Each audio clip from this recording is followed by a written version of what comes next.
Olá pessoal, tudo bem? Professor Pitt apresentando mais uma aula de Física Básica direcionada para o ensino médio. O nosso tópico de hoje envolve os conceitos científicos de dilatação térmica de sólidos. Então, em termos gerais, o que significa a dilatação térmica de sólidos? A dilatação térmica de sólidos é um fenômeno que ocorre quando corpos que se encontram no estado sólido ou cristalino são expostos a uma grande variação de temperatura, de modo que as suas dimensões de comprimento, área ou volume são alteradas. O estudo da dilatação térmica é de grande importância para diversas áreas do conhecimento. Na construção civil, por exemplo, há grande preocupação com a escolha de materiais que não dilatem de forma muito expressiva quando sujeitos a uma grande amplitude térmica. No entanto, a fim de evitar o surgimento de rachaduras ou até mesmo defeitos estruturais que podem prejudicar a integridade estrutural de pontes, prédios, galpões, viadutos, etc., essas escolhas dos materiais elas são feitas de acordo com a variação de temperatura e junção desses materiais para que evitem concorrência e entre outros detalhes que nós iremos explicitar mais à frente. Então, o que acontece com esses materiais? Quando eles são aquecidos, os metais sofrem dilatação térmica, tendo suas dimensões alteradas. Aqui nós temos uma exemplificação, dos metais sendo aquecidos. Quando eles são aquecidos, aqui é uma siderúrgica, eles vão ter alteração no comprimento, área e volume. Mas detalhe, toda a dilatação que nós iremos priorizar aqui é a dilatação volumétrica. A dilatação superficial ou linear é por predominância. Continuando, e os materiais e a dilatação dos mesmos dependem do seu coeficiente de dilatação térmica. O que é esse coeficiente de dilatação térmica?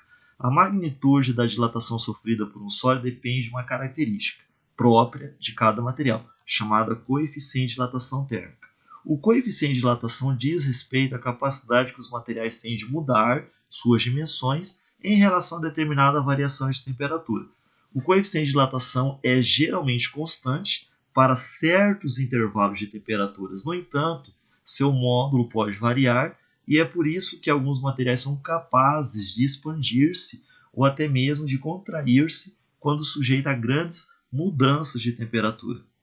A unidade de medida do coeficiente de dilatação é o grau Celsius por grau Celsius. Esse menos 1 aqui significa por grau Celsius ou por kelvins, por grau Celsius ou por Kelvin, independente do tipo de dilatação.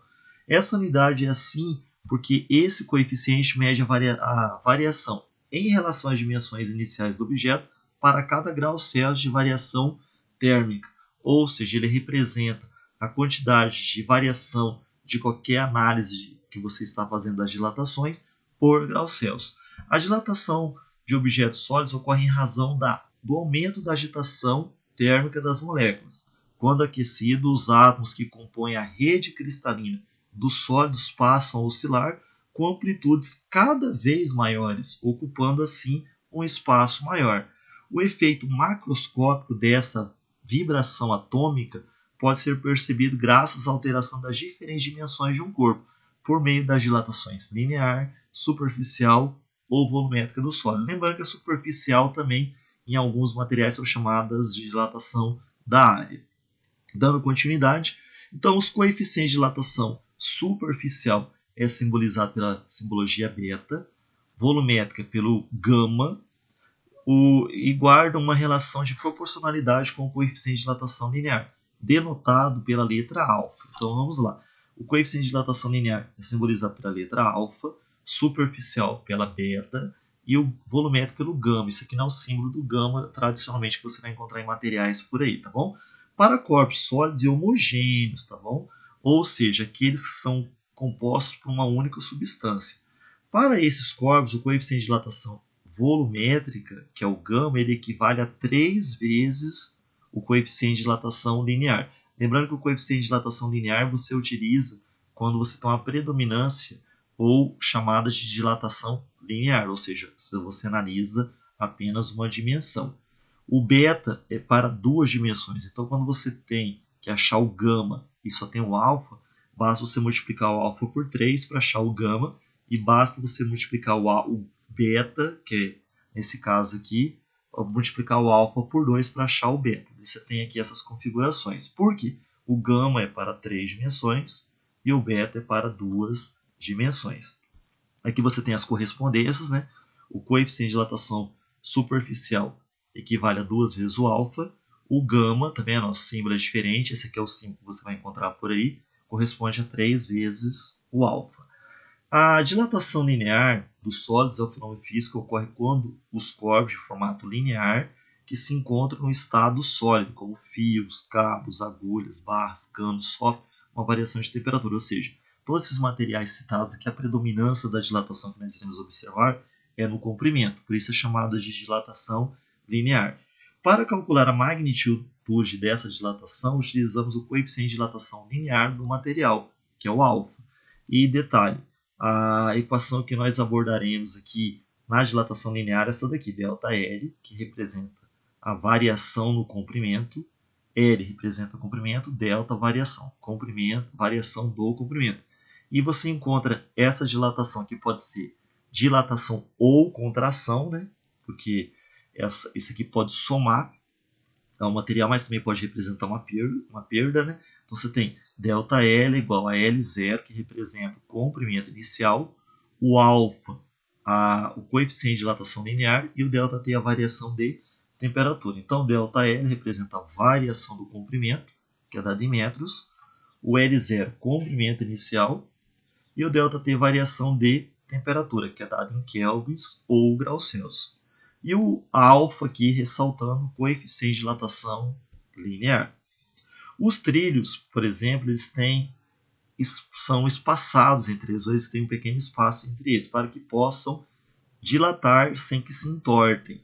Então você sempre tem esse vãozinho aqui entre um trilho e outro, para que quando tem uma variação brusca de temperatura, essa variação brusca de temperatura aumente a temperatura desse sólido, para que ele tenha espaço para crescer e não entortar. A dilatação linear, em resumo, ela ficaria assim.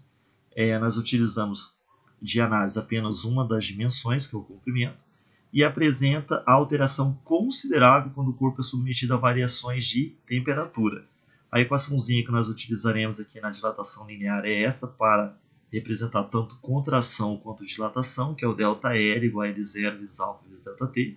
Ou também você pode usar essa equação aqui, já que o ΔL é o L final menos o L inicial. Aí você joga no lugar do ΔL L final menos L inicial, você vai ter essa nova estruturação. Ao invés de você fazer dois cálculos, você faz um direto. Aqui nós temos uma barra, né, de ferro, que nós estamos analisando aqui de maneira predominante o seu comprimento. Então ela tinha um comprimento inicial. Ao ser aquecida, ela sofreu uma dilatação, então ela teve uma alteração do seu comprimento, ela aumentou. Esse tanto que ela aumentou, que nós chamamos de dilatação, que é simbolizado pelo ΔL. Então o material ele tem um comprimento maior após o aquecimento em relação ao comprimento inicial. Desse comprimento que ele tem após esse aquecimento, né, ou análise desse aquecimento dentro dessa variação de temperatura, é o L, que é o L inicial mais o ΔL. Dando continuidade aqui, agora nós vamos tratar da dilatação superficial dos sólidos. A dilatação superficial ocorre nos corpos que têm formatos de áreas, como em telhas ou placas de cimento, por exemplo, que ocorre em calçadas. Então, o que ocorre aqui? Quando os corpos de simetria superficial são sujeitos à variação de temperatura, sua área de superfície pode variar segundo esta equação, ou seja, ΔS, que representa a dilatação superficial da área. Então, normalmente também podemos chamar aqui de ΔA, é o mesmo critério, que é igual a S0 vezes o beta, que é o coeficiente de dilatação superficial vezes o ΔT. Esse S0 também você pode chamar de A0, que é a área inicial, e a dilatação superficial é comum em calçadas, telhas, paredes, janelas e assim sucessivamente. O ΔS representa a variação da área, que é dada em metro ao quadrado, você está analisando duas dimensões. O S0, a área inicial. O ΔT, conforme já havia falado no slide anterior, variação de temperatura. E o beta, coeficiente de dilatação superficial. Em resumo, o que seria dilatação superficial? Corresponde à análise da variação de duas dimensões do corpo, ou seja, a área, em função da variação de temperatura, que é o ΔT. Então aqui você tem uma exemplificação. Nós tínhamos uma placa aqui que ela tinha uma área inicial dentro de uma temperatura estipulada como inicial. Ao ser aquecida, ela passa a ter uma área maior porque houve uma variação da área. Lembrando que esse ΔA é igual a zero vezes o beta vezes ΔT. E o ΔA é igual a área final menos a área inicial. E o beta é igual a 2 vezes o alfa, porque nós estamos analisando duas dimensões. A0, área inicial, beta, coeficiente de dilatação superficial do material, e ΔT, variação de temperatura. Aqui já aparece a segunda simbologia para dilatação superficial. Lá na primeira equação nós abordamos com S, aqui com A. Então você pode ter essa diferenciação. Em materiais diferentes, mas você sabe que trata-se do mesmo conceito. Continuando aqui, a dilatação volumétrica dos sólidos, né? Ela ocorre em objetos sólidos que apresentam dimensões comparáveis à dilatação térmica mais observada, que é a dilatação volumétrica. Aliás, todas as dilatações que nós estudamos é volumétrica. É que nós utilizamos por predominância linear, predominante no comprimento, superficial predominante na área.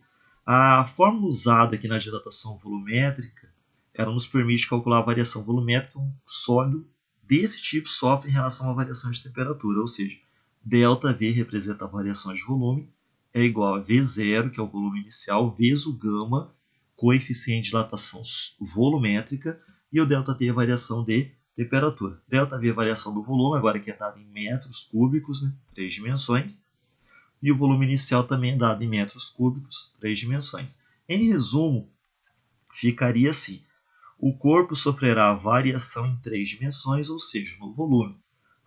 As formas seguem normalmente a mesma sequência que vimos nas anteriores. ΔV, que é a variação de volume, é volume final menos volume inicial. O ΔV é igual a V0 vezes o gama vezes ΔT, onde o gama é o coeficiente de dilatação volumétrica, que possui mesma equivalência ou unidade do alfa, né? Ou seja, o gama corresponde a 3 vezes o alfa. Fazendo uma ressalva com relação à dilatação volumétrica, o que acontece aqui? Quando um corpo possui cavidades ou furos, eles se dilatam como se estivessem preenchidos com o mesmo material do corpo, ou seja, a dilatação que o material aqui está sofrendo em torno desse orifício, se for para dilatar, ou seja, aumentar suas dimensões, aumenta a dimensão da placa e, consequentemente, do orifício.